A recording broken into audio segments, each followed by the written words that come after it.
Hello, so for this week's module, I decided to focus on the topic of decision models. More specifically, I decided to focus on net present value, or the net present value decision rule. So pretty much why I decided to focus on this one was because the importance behind it is that it's used in comparing costs and benefits as far as when you're making an investment decision.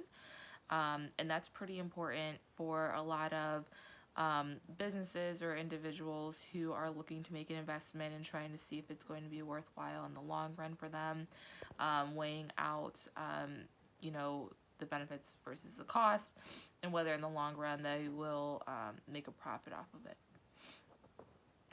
So net present value defined, so the calculations between this, you're really going to want to compute everything in terms of cash today. You're going to want to be able to look at that.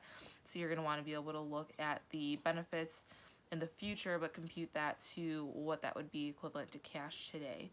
So the calculation for that would be the net present value equals present value benefits minus present value costs. So you're really looking to see if the benefits outweigh the costs.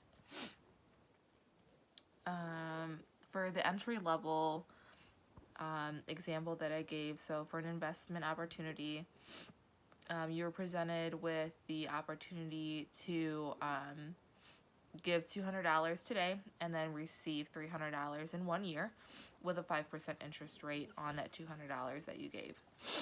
So first we're going to want to find out the present value of the benefit.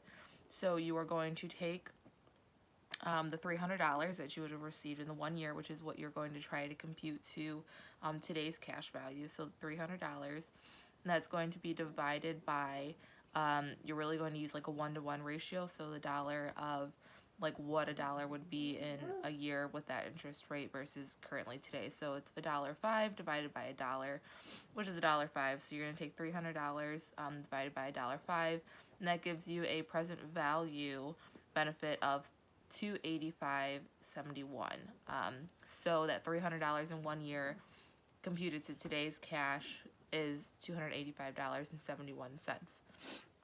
So from there you can go ahead and find the net present value. So from there you're going to take that present value benefit, which we just computed, which was the $285.71. Subtract from that, you are going to take the present value cost, which the cost to you is that $200 that you'd be giving up today.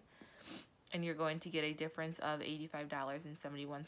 So because it's a positive number, so pretty much what this is saying here is that your benefits are going to outweigh your costs. So because you're not going to be losing out on anything, if anything, you're going to be gaining that $85.71, then it is an investment that's worthwhile.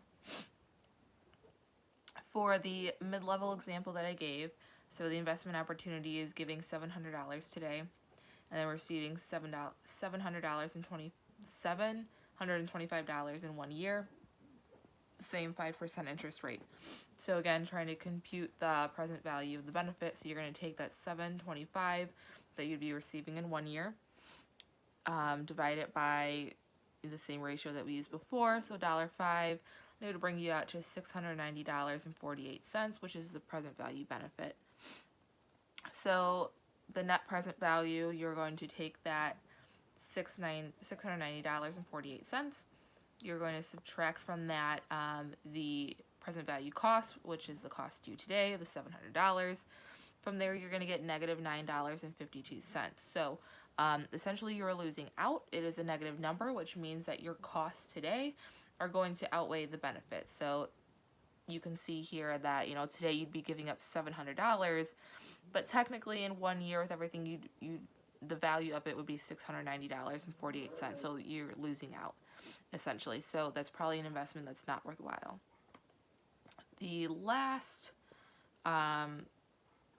example that I gave here is for an investment opportunity of giving $5,000 today and then receiving $5,500 in 1 year with a 10% interest rate. So computing the present value benefit here, it's going to be the $5,500 that you receive in the 1 year divided by the 1-to-1 ratio of the $1.10, which is going to give you $5,500. Net present value, you are going to take it was 5,000 was what that present value benefit came out to. The net present value, you're going to take 5,000 minus 5,000, which is going to give you $0. So what we can see here in this example is that the benefits here equal the cost. So when looking at this investment opportunity, probably not going to be worthwhile because you're not gaining anything. So though you wouldn't be losing anything in the long run, it probably wouldn't make much sense to invest if you're not going to gain anything in the long run.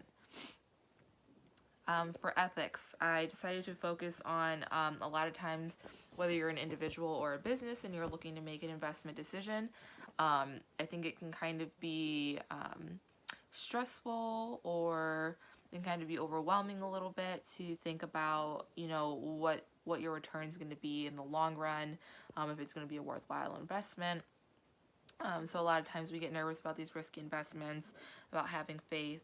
So the Bible verse that I chose to look at was, but if any of you lack wisdom, you should pray to God, who will give it to you, because God gives generously and graciously to all.